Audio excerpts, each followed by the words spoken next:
Hi friends, welcome to drama series Tamil. இன்னைக்கு நம்ம பார்க்க போறது அபவுட் அஸ் லவ்ல எபிசோட் நம்பர் 4 தமிழ்ல பார்க்க போறோம். லாஸ்ட் எபிசோட்ல பாத்தீங்கன்னா நம்ம ஹீரோவை அடிக்கிறதுக்காக அடியாட்கள் வந்திருப்பாங்க. நம்ம ஹீரோயினும் இப்போ ஹீரோவுக்கு ஹெல்ப் பண்றதுக்காக அங்க வந்தவங்கள அடிக்க ஆரம்பிக்கிறாங்க.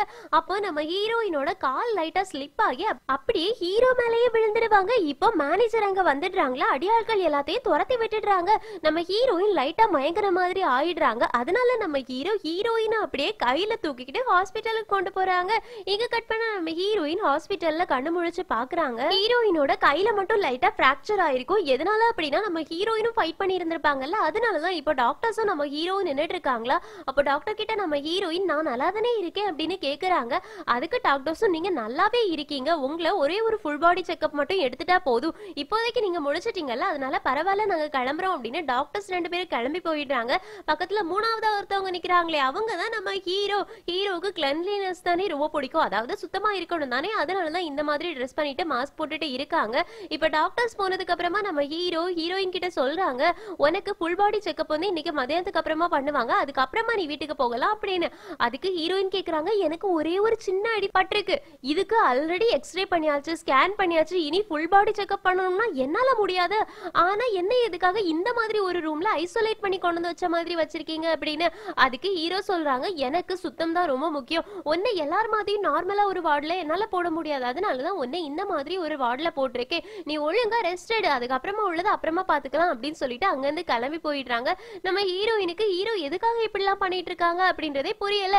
எங்க சீன் கட்டாவது இப்ப நம்ம ஹீரோயின் காலேஜ்க்கு போயாச்சு. ஹீரோயின் அவங்களோட கிளாஸ்மேட் பக்கத்துல தான் இருப்பாங்க. இப்ப கிளாஸ்மேட் நம்ம ஹீரோயினோட கைய பாத்துடுறாங்க. உன்னோட கைக்கு என்னாச்சு அப்படின்னு கேக்குறாங்களா.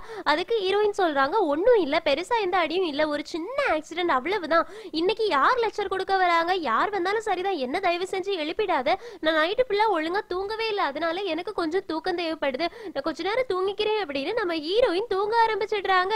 இப்ப கெஸ்டா வரக்கூடியது யார் தெரியுமா, லெக்சருக்கு நம்ம ஹீரோ தான். ஆனா நம்ம ஹீரோயினுக்கு இது தெரியாது, ஏன்னா நம்ம ஹீரோயின் தான் ஆல்ரெடி தூங்க ஆரம்பிச்சிடுவாங்களே. இப்போ நம்ம ஹீரோவை லெக்சர் கொடுக்க கூப்பிடுறாங்க. நம்ம ஹீரோவும் பிசிக்ஸ்ல ஒரு ஸ்பெஷல் லெக்சர் கொடுத்துட்டு இருக்காங்க. ஹீரோ ஹாலுக்குள்ள என்டர் ஆகும்போதே நம்ம ஹீரோயின் தூங்கிட்டு இருக்கதை கண்டுபிடிச்சிடுறாங்க. இப்ப லெக்சர் கொடுக்கும் போது நம்ம ஹீரோயினை பார்த்துட்டே தான் லெக்சர் கொடுக்குறாங்க. ஆனா நம்ம ஹீரோயின் எழும்பவே இல்ல.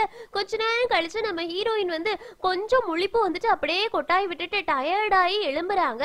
அந்த டைம்ல கரெக்டா ஹீரோ கூட இருக்கிறவங்க வந்து, யாருக்காவது இங்க ஹீரோ எடுத்த லெக்சர்ல டவுட் இருந்துச்சுன்னா கையை தூக்குங்க அப்படின்னு சொல்லியிருப்பாங்க.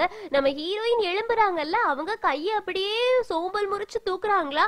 அப்போ அந்த ஹீரோ பக்கத்துல இருக்கவங்க சொல்றாங்க, இங்க எல்லாருமே ஒரு கை தான் தூக்கியிருந்தீங்க, ஆனா ஹீரோயின் மட்டும் 2 கை தூக்கியிருக்காங்க, அதனால அவங்களுக்கு தான் ஸ்பெஷலான ஒரு பெர்மிஷன் கொடுக்க போறேன், அவங்க என்ன கொஸ்டின் ஹீரோ கிட்ட கேட்கறனாலும் கேட்கலாம் அப்படின்னு சொல்றாங்க. நம்ம ஹீரோயினுடனே நானா அப்படின்னு சொல்லி கேக்குறாங்க. எல்லாருமே மைக்க கொண்டு வந்து நம்ம ஹீரோயின் கிட்ட கொடுக்குறாங்க.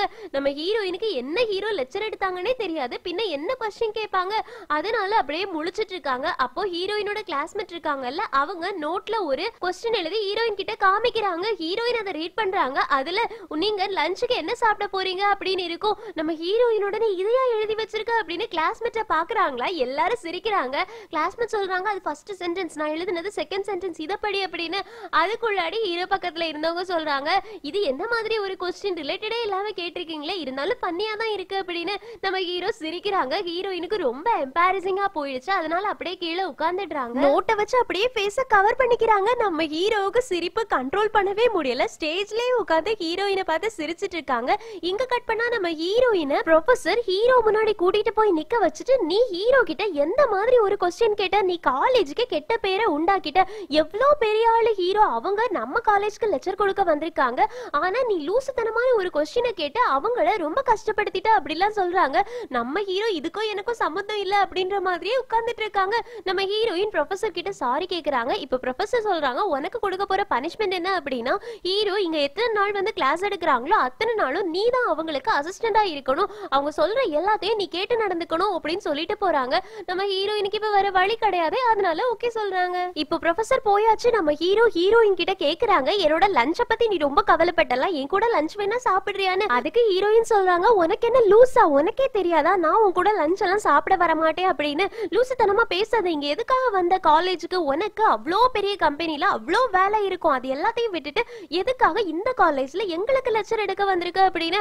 அதுக்கு ஹீரோ சொல்றாங்க, உன்னோட தியரி எக்ஸாம்ஸோட ரிசல்ட்ஸ் எல்லாம் நான் பார்த்தேன், அதெல்லாம் ரொம்ப மோசமா இருக்கு, நீ அதுல கண்டிப்பா கண்டிப்பா இம்ப்ரூவ் ஆகணும், அதுக்காக தான் நான் லெக்சர் கொடுக்கறதுக்காக வந்திருக்கேன் அப்படின்னு ஹீரோயினுக்கு ஒண்ணுமே புரியல. இப்ப ஹீரோ சொல்றாங்க, நீ எனக்கு அசிஸ்ட் பண்ணணும் அப்படின்றதுனால நீ தான் பிபிடியை ரெடி பண்ணணும், அதை கடைசியா கொண்டு வந்து என்கிட்ட காமி, அது ஓகே சொன்னா மட்டும்தான் நீ பிரசன்டேஷனுக்கு ரெடி ஆகணும் அப்படின்னு சொல்றாங்க. நம்ம ஹீரோயின் சொல்றாங்க, எனக்கு பிபிடி எல்லாம் போட தெரியாதுன்னு. அதுக்கு நம்ம ஹீரோ ஒரு பேப்பரை கொடுத்துட்டு, இதுல கண்டென்ட் இருக்கு, எந்த புக்ல இருந்து எந்த கண்டென்ட் எடுக்கணும் அப்படின்ற விஷயமும் இருக்கு, உடனே நீ லைப்ரரிக்கு இப்ப போன அப்படின்னா எடுக்கலாம், லைப்ரரி 5 o'clock க்ளோஸ் ஆயிரும், நீ எனக்கு நாளைக்கு காலையிலக்குள்ளாடி அந்த பிபிடியை போட்டு காமிக்கணும், அதனால இப்பவே நீ லைப்ரரிக்கு போன அப்படின்னா உனக்கு புக் கிடைக்கும்னு சொல்றாங்க.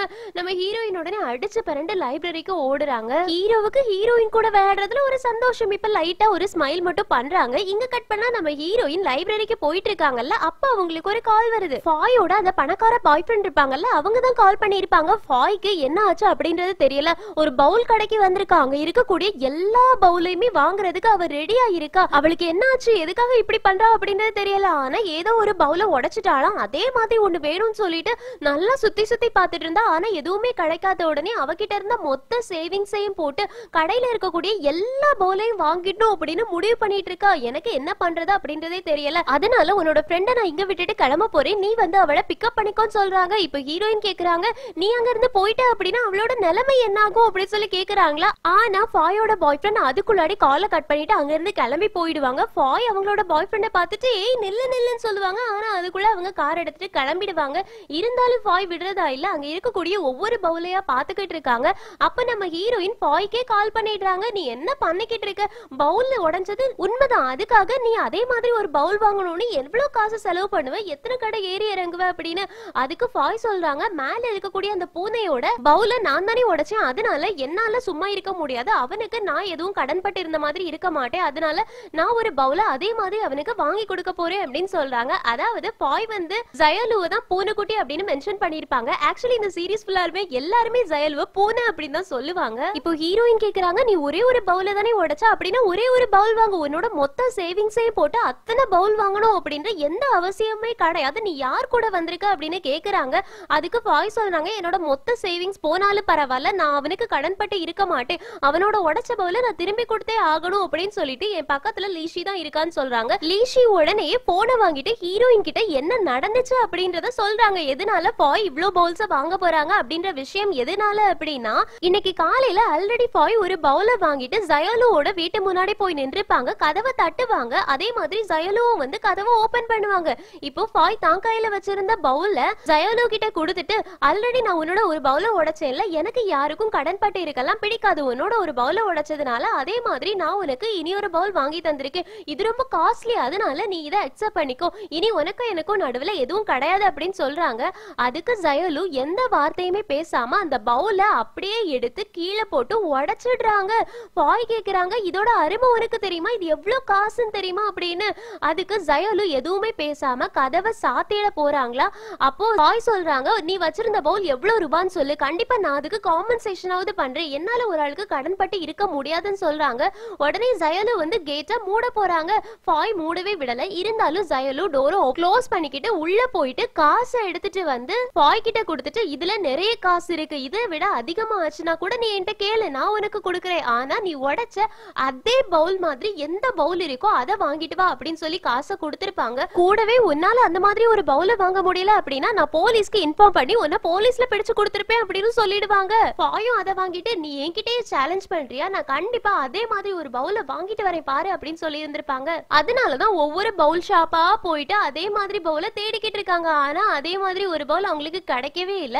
லீஷி ஹீரோயின் கிட்ட பேசிட்டே இருந்திருப்பாங்கல்ல, அப்போ வந்து ஃபாய் ஒரு பவுல செலக்ட் பண்றாங்க. அப்போ லீஷி சொல்றாங்க, ஒரு வழியா ஃபாய் ஒரு பவுல செலக்ட் பண்ணிட்டாங்க, ஆனா அது ரொம்ப காஸ்ட்லி அப்படின்னு. நம்ம ஹீரோயின் கேக்குறாங்க, அவகிட்ட காசு இருக்குமானா. அதுக்கு லீஷி சொல்றாங்க, எனக்கு தெரியாது, அவ வாங்கணும்னு முடிவு பண்ணிட்டா, இனி என்னால அவளை தடுக்க முடியாதுன்னு. ஹீரோயினும் சரி ஓகே ஓகே நான் வீட்டுக்கு வந்து அவகிட்ட பேசிக்கிறேன் அப்படின்னு சொல்லிட்டு காலை கட் பண்றாங்க. அப்ப நம்ம ஹீரோயின் ஜயலு காலேஜ்ல தனக்கு முன்னாடி கிராஸ் பண்ணி போறத பாக்குறாங்க. நம்ம ஹீரோயினுக்கு ஒரே ஷாக்கிங்கா இருக்கு, இவ்வளவு நாளும் நான் இதே காலேஜ்ல தான் படிச்சிருக்கேன், ஆனா இது வரைக்கும் நான் ஜயலுவை இந்த காலேஜ்ல பார்த்ததே இல்லையா, அவன் இங்க என்ன பண்றான் அப்படின்னு யோசிக்கிறாங்க. அப்போ ஜயலு லைப்ரரிக்குள்ள போறாங்களா, நம்ம ஹீரோயினும் பின்னாடியே போறாங்க. ஹீரோயின் லைப்ரரி ரேக்ல ஜயலு போயிருப்பாங்கல்ல, அதுக்கும் பின்னாடியே போறாங்களா, அத ஜயலு நோட் பண்ணிடுவாங்க. அதனால ஹீரோயினுக்கு பின்னாடி வந்துட்டு, நீ என்னதானே தேடிட்டு இருக்க அப்படின்னு கேக்குறாங்க. அதுக்கு ஹீரோயின் இல்ல இல்ல அப்படின்னு சொல்றாங்களா. அப்ப நீ எதை தேடிட்டு இருக்க அப்படின்னு கேக்குறாங்க. நம்ம ஹீரோயின் உடனே நான் இந்த புக்கை தான் தேடிட்டு இருக்கேன் அப்படின்னா அங்க இருக்கக்கூடிய ஏதோ ஒரு புக்கை எடுக்கிறாங்க. அதுக்கு ஜயோலு சொல்றாங்க இது உன்னோட டிபார்ட்மெண்ட் சம்பந்தப்பட்ட புக்கு கிடையாது, நீ எதை தேடிட்டு இருக்க அப்படின்னு. நம்ம ஹீரோயின் உடனே நான் எதை தேடுறேனோ அதை விட நீ எங்களோட காலேஜ்ல ஆர்ட் டிபார்ட்மெண்ட்ல தான் இருக்கியா அப்படின்னு. அதுக்கு ஜயோலுவும் ஆமான்னு சொல்றாங்க. என்னோட ஹோம்ஒர்க் பண்றதுக்காக தான் நான் இங்க புக் எடுக்க வந்திருக்கேன், நீயும் அதே மாதிரி தானான்னு கேக்குறாங்களா. அதுக்கு ஜயோலு சொல்றாங்க ஆமா நானும் புக்ஸ் எடுக்கிறதுக்காக தான் வந்திருக்கேன் அப்படின்னு. இப்போ ஹீரோயின் கேக்குறாங்க ஃபாய் உன்னோட பவுல உடைச்சதுக்காக அவ ரொம்பவே சாரியா ஃபீல் பண்றா, அதுக்காக இப்போ மொத்த கடையுமே வாங்குறதுக்கு ரெடி ஆயிட்டா, ப்ளீஸ் நீ அவளை மன்னிக்க மாட்டியா அப்படின்னு. அதுக்கு ஜயோலு எந்த பதிலுமே சொல்லாம அங்க இருந்து கிளம்ப போறாங்களா. நம்ம ஹீரோயின் அப்படியே பாத்துட்டு இருக்காங்க. அப்போ ஜயோலுவால நடக்க முடியல, அப்படியே சேரை பிடிச்சிட்டு கீழே விழுற மாதிரி போறாங்களா. நம்ம ஹீரோயின் போயிட்டு தூக்க போறாங்க. ஆனா ஜயோலு நம்ம ஹீரோயினோட கையை தட்டி விட்டுட்டு அங்க இருந்து போயிடுறாங்க. ஹீரோயின் யோசிக்கிறாங்க ஜயோலுக்கு என்னதான் ஆச்சு, பூனை மாதிரி இருந்துட்டு இவன் எதுக்காக இப்படி எல்லாம் பண்ணிக்கிட்டு இருக்கா அப்படின்லாம் யோசிச்சுட்டு இருக்காங்க. இப்போ ஹீரோயினுக்கு கால் பண்ணி நீ என்ன பண்ணிக்கிட்டு இருக்க அப்படின்னு கேக்குறாங்களா. அதுக்கு ஹீரோயின் சொல்றாங்க நீ தானே என்ன லைப்ரரிக்கு போக சொன்னா அதனாலதான் போனேன், ஆனா என்னோட நம்பர் உனக்கு எப்படி கிடைச்சது அப்படின்னு. அதுக்கு ஹீரோ சொல்றாங்க நான் ஒரு ஸ்டூடெண்டோட நம்பரை தானே எடுக்கணும்னு ஆசைப்பட்டேன், நான் உன்னோட டீச்சர், அதை மறந்துடாத, அதனால எனக்கு உன்னோட நம்பர் ஈஸியா கிடைக்கும், உன்னோட ஹோம்ஒர்க்கை நீ ஒழுங்கா பண்றியா அப்படின்றது எனக்கு தெரியாது, அதனால என்ன ஒரு ஹோட்டல்ல பாரு, அங்க நான் உனக்காக ஒரு ரூம் ப்ரிப்பேர் பண்ணி வச்சிருக்கேன், அங்க போயிட்டு நீ ஹோம்ஒர்க் பண்ணு, நான் சூப்பர்வைஸ் பண்ணுவேன் அப்படின்னு சொல்றாங்க. நம்ம ஹீரோயின் அதுக்கு என்ன அவசியம் இருக்குன்னு கேக்குறாங்களா. அதுக்கு ஹீரோ சொல்றாங்க நீ நாளைக்கு பிபிடியை தப்பா போட்டு கொண்டு வந்த அப்படின்னா யார் பொறுப்பெடுத்துக்கிறது, அதனால இன்னைக்கு நைட்டே நீ பிபிடியை முடிக்கணும், நான் அதை செக் பண்ணி வெரிஃபை பண்ணணும்னு சொல்றாங்க. நம்ம ஹீரோயினும் வேற வழி இல்லாம ஓகே சொல்றாங்க. இப்போ ஹீரோ கிட்ட ஒருத்தவங்க செயின், நெக்லஸ், அதுக்கப்புறமா இயரிங்ஸ் இதோட டிசைன்ஸை காமிக்கிறாங்க. அது எல்லாத்தையுமே நம்ம ஹீரோ பார்த்துட்டு இது எதுவுமே ஐ கேச்சிங்கா இல்ல, இதோட டிசைன்ஸ் எதுவுமே நியூ டிசைன் மாதிரியே தெரியல, ஏதோ காப்பி பண்ண மாதிரி இருக்கு, அதனால எனக்கு புதுசா ஏதாவது வேணும்னு சொல்றாங்களா. அதுக்கு டிசைனர் சொல்றாங்க புதுசா ஏதாவது கிடைக்கணும் அப்படின்னா ஜான்ட்ரான் மாதிரி ஒரு ஆர்டிஸ்டால மட்டும்தான் முடியும் அப்படின்னு சொல்றாங்க. ஜான்ட்ரான் அப்படின்றது ஜயோலு தான், அது உங்களுக்கு ஃபர்ஸ்டே சொல்லிட்டேன், ஞாபகம் வச்சுக்கோங்க. இப்போ ஹீரோ சொல்றாங்க அதுக்காக நம்ம என்ன ஜான்ட்ரானை போய் பிடிக்கவா முடியும், அதனால நீங்க அவனை மாதிரியே காப்பி பண்ணுவீங்களோ என்ன பண்ணுவீங்களோ தெரியாது, நல்ல டிசைன்ஸா எனக்கு கொண்டு வந்திருக்கணும் அப்படின்னு சொல்லி கொடுக்குறாங்க. டிசைனர் போனதுக்கு அப்புறமா அசிஸ்டன்ட் கிட்ட நம்ம ஹீரோ சொல்றாங்க இன்னுமே என்னோட அம்மா அந்த பூனைக்கு தான் பாதுகாப்பு கொடுத்துட்டு இருக்காங்க என்ன அப்படின்னு சொல்லி கேக்குறாங்க. இவங்க மென்ஷன் பண்ற பூனையுமே நம்ம ஜயோலு தான். ஜயோலு ஜான்ட்ரான் அப்படின்ற விஷயம் நம்ம ஹீரோவுக்கு தெரியும், ஆனா ஹீரோ யார்கிட்டயுமே தெரிஞ்ச மாதிரி காமிச்சுக்க மாட்டாங்க, ஏன்னா ஜயோலு தான் ஜான்ட்ரான் அப்படின்றது ரொம்பவே ஒரு சீக்ரெட்டான விஷயம். இங்க கட் பண்ணா ஜயோலு வீட்டுக்கு வராங்க. ஃபாய் ஜயோலுவுக்காக தான் வெயிட் பண்ணிட்டு இருந்திருப்பாங்க. ஜயோலுவை பார்த்த உடனே ஒரு நிமிஷம் இல்ல, உன்னோட பவுல நான் உடைச்சதுக்காக புதுசா ஒரு பவுல் நாங்க வாங்கிட்டு வந்திருக்கேன், இது அதே மாதிரி இருக்கான்னு தெரியல, ஆனா அதை விட கண்டிப்பா காஸ்ட்லியா இருக்கும், இது ரொம்பவே காசு கொடுத்து நான் வாங்கியிருக்கேன் அப்படின்னு சொல்றாங்க. ஜயோலுவும் அந்த பவுலை வாங்கிட்டு சரி ஓகே நீ கிளம்பு அப்படின்னு சொல்றாங்களா. அப்போ ஃபாய் கேக்குறாங்க நீ நிஜமாவே இதை அக்செப்ட் பண்ணிக்கிட்டியா அப்படின்னு. அதுக்கு ஜயோலு சொல்றாங்க இதுவும் நீ உடைச்ச பவுலும் ஒண்ணு கிடையாது, அதுக்கும் இதுக்கும் கம்பாரிசன் கூட பண்ண முடியாதுன்னு. உடனே ஃபாய் கேக்குறாங்க அதே மாதிரி கிடைக்கல அப்படின்னு போலீஸ் கம்ப்ளைண்ட் கொடுத்துருவேன்னு சொன்னியே அப்படின்னு. அதுக்கு ஜயோலு சொல்றாங்க நான் போலீஸ்க்கெல்லாம் கால் பண்ண மாட்டேன், நீங்க இருந்து ஃபர்ஸ்ட் கிளம்பு அப்படின்னு உள்ள போயிடுறாங்க. ஃபாய்க்கு இப்ப ஹாப்பி ஆயிடுது, ஏன்னா அவங்க போலீஸ் கம்ப்ளைண்ட்ல மாட்டிக்க மாட்டாங்கல்ல, அதனாலதான் இங்க சீன் கட் ஆகுது. ஹீரோ இப்போ ஹீரோயினை பாக்குறதுக்காக ஹோட்டல் ரூம்க்கு போறாங்க. ஆனா நம்ம ஹீரோயின் அங்க நல்லா கரோக்கி பாடிட்டு இருப்பாங்க. நம்ம ஹீரோவுக்கு பார்த்தோன்னே கோவம் வந்துடும், உள்ள போயிட்டு நீ என்ன பண்ணிக்கிட்டு இருக்க அப்படின்னு கேக்குறாங்களா. அதுக்கு ஹீரோயின் சொல்றாங்க நீ சொன்னதுக்கு 1 hour முன்னாடியே நான் வந்துட்டேன், இன்னும் 1 hour டைம் இருக்கு, அதனாலதான் நான் கரோக்கி புக் பண்ணியிருந்தேன், இதை என்னால வேஸ்ட் பண்ண முடியாது, 1 hourக்கு அப்புறமா நான் அசைன்மெண்ட்டை பாத்துக்கலாம் அப்படின்னு. அதுக்கு ஹீரோ சொல்றாங்க அதெல்லாம் முடியாது, நான் வந்துட்டதுனால இப்பவே ஒர்க்கை ஸ்டார்ட் பண்ணுன்னு. உடனே ஹீரோயின் சொல்றாங்க இல்ல முடியாது முடியாது, நான் கரோக்கி தான் பாடுவேன் அப்படின்னு சொல்லிட்டு பாட ஆரம்பிக்கிறாங்க. உடனே ஹீரோவும் நான் என்ன உனக்கு சலைச்சவனா, அதனால நானும் பாடுவேன் அப்படின்னு 2 பேரும் கரோக்கி பாடி பாடி சண்டை போட்டுட்டு இருக்காங்க. ஜாலியா தான் விளையாடிட்டு இருக்காங்க, ஆனா சண்டை போட்ட மாதிரியே பண்றாங்க. 1 hour நல்லா ஜாலியா கரோக்கி பாடி முடிச்சதுக்கு அப்புறமா மறுபடியும் அசைன்மெண்ட் குள்ள வராங்க. நம்ம ஹீரோயின் ஆல்ரெடி போட்டு வச்சிருந்த பிபிடியை காட்டுறாங்க. அதை பார்த்துட்டு நம்ம ஹீரோ நிறைய क्वेश्चंस கேக்குறாங்க. ஹீரோயினுக்கு ஆன்சர் தெரியறதுக்கு சொல்றாங்க, தெரியாததுக்கு நம்ம ஹீரோ எக்ஸ்பிளனேஷன் கொடுக்கறாங்க. ஹீரோயின் அந்த பிபிடில ஜான்ட்ரானோட ஒரு பிக்சரையும் போட்டுருப்பாங்களா, அதை பார்த்த உடனே நம்ம ஹீரோ எதுக்காக நீ இந்த டிராயிங்க போட்டிருக்க அப்படின்னு கேக்குறாங்க. அதுக்கு நம்ம ஹீரோயின் சொல்றாங்க ஜான்ட்ரானோட ஆர்ட்டை பார்க்கும்போது ரொம்பவே அழகா இருக்கும், அதுல ஒரு மீனிங் இருக்கும், அதனாலதான் இந்த பிபிடியோட எண்ட்ல அவனோட டிராயிங்கோட பிக்சரை வச்சிருக்கேன் அப்படின்னு. இப்ப நம்ம ஹீரோ பழைய விஷயத்த ஒண்ணு யோசிச்சு பாக்குறாங்க. அதாவது ஜான்ட்ரானான ஜயோலு இருக்காங்கல்ல, அவங்களும் நம்ம ஹீரோவும் ஒரே டீச்சருக்கு கிட்ட தான் படிச்சிருந்திருப்பாங்க பெயிண்டிங். நம்ம ஹீரோவும் பெயிண்ட் பண்ணி இருந்திருப்பாங்க, ஜயோலுவும் பெயிண்ட் பண்ணி இருந்திருப்பாங்க. ஆனா ஜயோலுவோட பெயிண்டிங்க பார்த்து இதுல எவ்வளவு மீனிங் இருக்கு, அழகா இருக்கு, அப்படி இப்படி எல்லாம் போயிட்டு இருப்பாங்க. நம்ம ஹீரோவை ரொம்ப கேவலமா இருக்கு அப்படின்னு திட்டிட்டு இருந்திருப்பாங்க. ஆக்சுவலி இந்த டீச்சர் நம்ம ஹீரோவோட அப்பா தான் ஜயோலுவுக்கும் பெயிண்டிங் டீச்சரா இருந்திருப்பாங்க. இருந்திருப்பாங்க, ஹீரோவுக்கும் பெயிண்டிங் டீச்சரா இருந்திருப்பாங்க. ஆனா எப்பவுமே ஜயலுவை தான் பாராட்டுவாங்க, நம்ம ஹீரோவை டம்ப் பண்ணி தான் பேசிக்கிட்டு இருப்பாங்க. அதனாலதான் நம்ம ஹீரோவுக்கு ஜயலுவை பிடிக்கவே பிடிக்காது. இப்போ ஹீரோயின் கிட்ட கேக்குறாங்க, நீ அவனை மீட் பண்ணிருக்கியானா? அதுக்கு ஹீரோயின் சொல்றாங்க, இல்ல இல்ல இது வரைக்கும் நான் அவனை மீட் பண்ணது கிடையாது, ஆனா அவனோட நான் மிகப்பெரிய ஃபேன் அப்படின்னு சொல்றாங்களா. அடுத்த செகண்டே நம்ம ஹீரோயினை பிடிச்சு சோஃபால தள்ளி விட்டுட்டு தன்னோட ஃபேஸ பக்கத்துல வச்சுக்கிறாங்க. நம்ம ஹீரோயின் கேக்குறாங்க, என்ன ஆச்சு உனக்கு, பிபிடிய பார்க்கலாம் அப்படின்னு. அதுக்கு ஹீரோ சொல்றாங்க, நீ என்னோட ஃபேஸ பார்க்கணும்னு ஆசைப்படுறேன் அப்படின்னு சொல்றாங்க.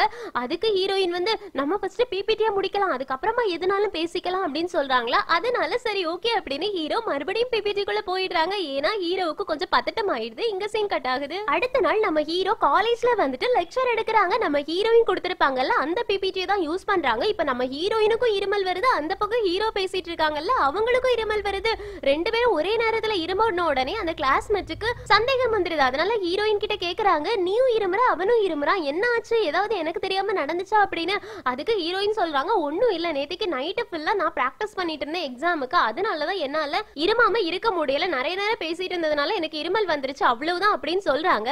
ஆனா நம்ம ஹீரோயினும் சேர்ந்து கரோக்கி பாடி இருப்பாங்கல்ல, அதனாலதான் ரெண்டு பேருக்குமே இன்னைக்கு இருமல் வந்திருக்கும். ஆனா எதுவுமே தெரியாத மாதிரி காமிச்சிட்டு இருக்காங்க. இங்க கட் பண்ணா நம்ம ஹீரோயின் வீட்டுக்கு போயாச்சு. அப்ப ஃபாய் வந்து தான் பவுல வந்து ஜயலுக்கு கொடுத்தாச்சுல, அத பத்தி சொல்றாங்க. உடனே ஹீரோயின் கேக்குறாங்க, ஜயலு எதுவுமே சொல்லலையா, அந்த பவுல வாங்கிக்கிட்டானா அப்படின்னு. அதுக்கு ஃபாய் சொல்றாங்க, ஆமா அவன் போலீஸ் கம்ப்ளைண்ட் கூட கொடுக்க மாட்டேன்னு சொல்லிட்டான், அதனால எனக்கு ரொம்ப சந்தோஷமா இருக்குதுன்னு. இவங்க ரெண்டு பேருமே கிச்சன்ல இருந்தா பேசிட்டு இருந்திருப்பாங்க. அப்போ மேல இருந்து தண்ணி ஒழுகுற மாதிரி இருக்கும். என்ன ஆச்சு, மேல தண்ணி பைப் ஏதாவது லீக் ஆகுதா என்ன, மேல இல்லனா ஜயலு இல்லையா என்ன, அதனால மேல போயிட்டு நம்ம ஃபர்ஸ்ட் அவனை தண்ணி ஆஃப் பண்ண சொல்லலாம், இல்லனா நம்மளோட வீடு இன்னைக்கு தண்ணியிலே நனைஞ்சிரும் அப்படின்னு சொல்லிட்டு வீட்டுக்கு மேல இருக்கக்கூடிய ஜயலுவோட வீட்டுக்கு போறாங்க.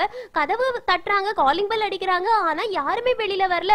உடனே ஹீரோயினுக்கு டவுட் வருது, ஒருவேளை ஜயலுக்கு எதுவும் ஆயிருக்குமோ, அந்த பவுல நம்ம உடைச்சோம்ல அதனால அவன் எதுவும் ஃபீல் பண்ணிக்கிட்டு இருக்கானோ அப்படின்னு. அதுக்கு ஃபாய் சொல்றாங்க, ஒரு பவுலுக்காக அவன் சூசைட்லாம் ட்ரை பண்ணுவானா என்ன அப்படின்னு. உடனே ஹீரோயின் சொல்றாங்க, நம்ம எதுவும் யோசிக்க வேண்டாம், பின்னாடி பக்கமா ஜன்னல் வழியா அவனோட வீட்டுக்கு போகலாம்ல, அந்த வழியா போகலாம் அப்படின்னு வீட்டுக்கு பின்னாடி இருந்து ஜன்னல் வழியா எகிரி குதிச்சு வீட்டுக்குள்ள போறாங்க. அங்க போய் பார்த்தா பாத்ரூம் டப் இருக்கும்ல, அந்த டப்ல ஃபுல்லா ரத்தம் வடிஞ்ச மாதிரி ரெட் கலர்ல இருக்குது. ஜயலுவோட கையில வந்து ரெட் கலர்ல ஏதோ கட் பண்ண மாதிரி இருக்குது. ஃபாய் பார்த்துட்டு ரொம்பவே பயந்து போயிடுறாங்க. ஹீரோயின் ஜயலுவோட பக்கத்திலே போக விடல, இங்கேயே நில்ல, நம்ம போலீஸ்க்கு கால் பண்ணலாம், ஒரு பவுலுக்காக அவனை சூசைட் பண்ணிப்பானா, நான் செத்த, என் மேலதான் எல்லா பழியும் வரும் அப்படின்னு ஃபாய் ரொம்ப பயப்படுறாங்க. அப்போ நம்ம ஹீரோயின் சொல்றாங்க, ஒரு நிமிஷம் இரு அப்படின்னு. ஜயலு இருந்த டப் பக்கத்துல போறாங்க. அதுல பிளட்டோட சிம்பிள் வந்த மாதிரியே இல்ல, அதுக்கு நம்ம ஹீரோயினுக்கு பெயிண்டோட ஸ்மெல் வந்த மாதிரி இருக்குது. அதனால அப்படியே சுத்தி பார்த்துட்டு தண்ணியில இருந்து ஒரு டிராப் எடுத்து ஸ்மெல் பண்ணி பாக்குறாங்க. அப்போ அது பெயிண்டோட ஸ்மெல் தான் வருது. உடனே ஹீரோயின் பக்கத்துல இருந்து பெயிண்ட பாக்குறாங்க. அதுக்கப்புறமா ஃபாய் கிட்ட சொல்றாங்க, ஃபாய் இது பிளட் கிடையாது, இது பெயிண்டிங்க, வா வந்து ஸ்மெல் பண்ணி பாரு, வாவான்னு கூப்பிடுறாங்க. ஆனா ஃபாய் ரொம்பவே பயந்து தான் பக்கத்துல வராங்க. எனக்கு பிளட்னா பயம், என்னோட பிளட் ஸ்மெல் எல்லாம் பிடிக்காது, நான் வாமிட் பண்ணிடுவேன், ப்ளீஸ் என்ன இழுக்காத அப்படின்னு சொல்றாங்க. அதுக்கு ஹீரோயின் சொல்றாங்க, ஸ்மெல் பண்ணி பாரு ஃபர்ஸ்ட், அதுக்கப்புறமா உனக்கு தெரியும் அப்படின்னு.